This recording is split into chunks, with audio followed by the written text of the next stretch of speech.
Good evening to all. Thank you very much, Deen Dayal ji. I've been associated with him and his organization CSRRF Foundation for about 10 years. I know that they have been doing a wonderful job.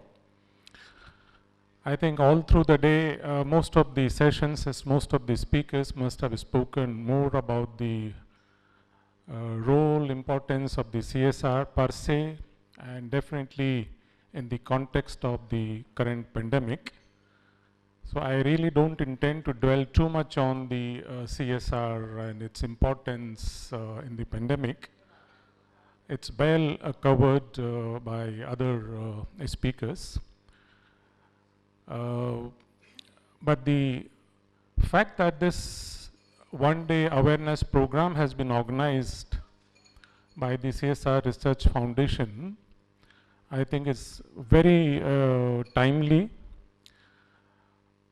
It brings all the stakeholders to understand that in a situation that we are currently passing through, how important, how catalyst the CSR funds, CSR resources could be to the society in general and to the vulnerable sections in particular. Coming to the specific topic that we have for this particular session,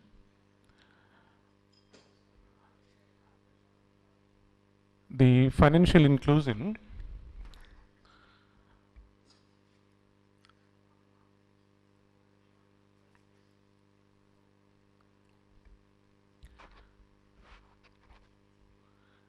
As we understand,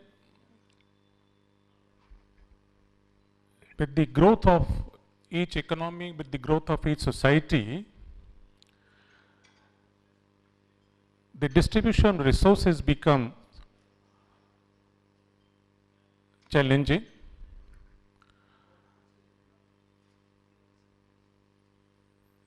The financial inclusion for a common man's understanding would be what is the coverage of the adult population in terms of the formal banking, the formal banking, non-banking sector. We have come a long way, starting from the first 5-year plan where we had roughly about 3.5–4% of the adult population duly covered through the formal sector, where we now have almost about 76–77% of the adult population having banking or the financial instrument coverage in one way or other. The challenges are still enormous. We had a platform called the Public Financial Management System, which was responsible for all the major schemes of the government, the resource allocation, including the DBT, and taking it to the last beneficiary through the platform PFMS. And this was done by my office and during my tenure as the Controller General of Accounts. Two important things which came to the fore, but not only that the system could deliver very, very efficiently, but the leakages, which were very common, which we all have been talking,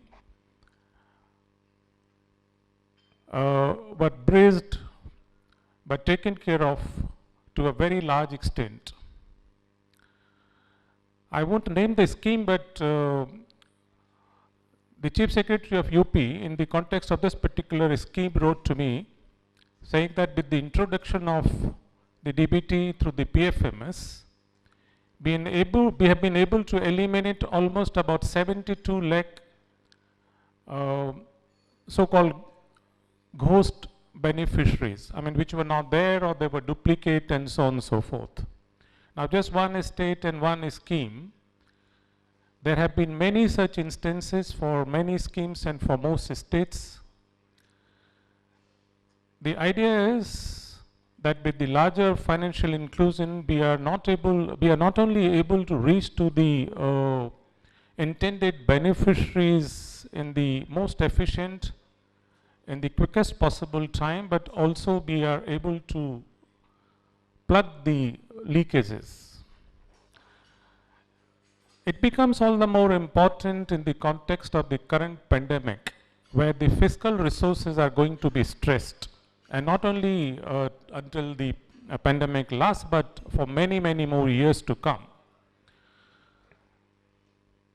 Most economies in the world would remain fiscally very, very stressed, both on the resource side and also on the expenditure side.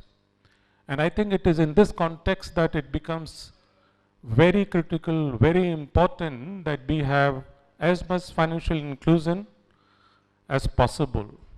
And there could be many, many ways. It's not really one solution which fits all.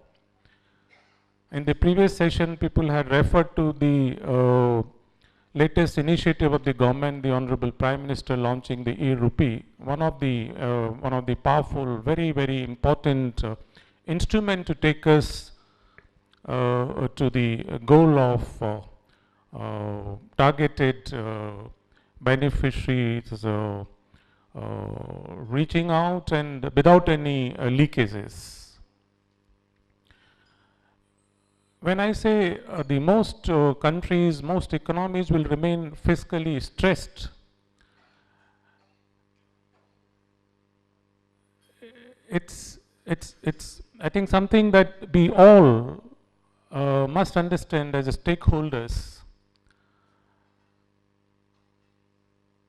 that government alone will not be able to meet the growing needs in the context of this stress. And that is where I'll bring the CSR as a supplementing entity, as a supplement arm.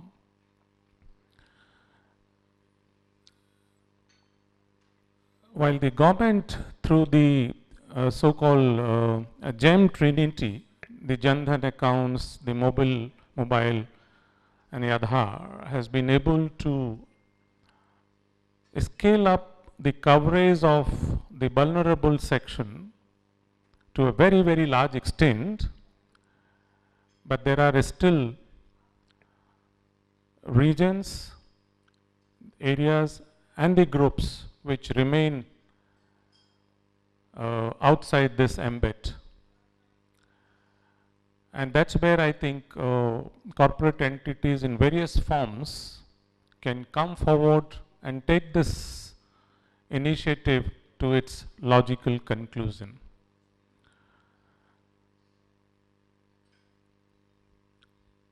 In terms of the numbers, as I said, we have come a long way, but if you compare with many other countries, we are still quite far in terms of the number of bank branches or the ATMs or the number of accounts. In last 5-7 years, too much dependence on the banking sector to find solution for all this, I think is going to be hugely challenging. Banks are already stressed. So I think we need to find out-of-box solutions. There is another associated problem here, that we look at the technology for these solutions, which is very effective, but unfortunately for the vulnerable sections which are in the far-flung areas, technology may not really be a ready solution. And for the simple reason that they may not be comfortable to use the kind of technology which may be there. And that is where we need to bring the simplest, workable, understood by this group, the solutions which work for them. I had an experience just about a month and a half back. I had a maid and I was to pay his salary, and he said, no, part salary has to go to my father's account. While he has an account, but the poor chap can't really have the net banking, doesn't really know how to operate. And despite having accounts, it was difficult to make him understand. And there would be many such cases.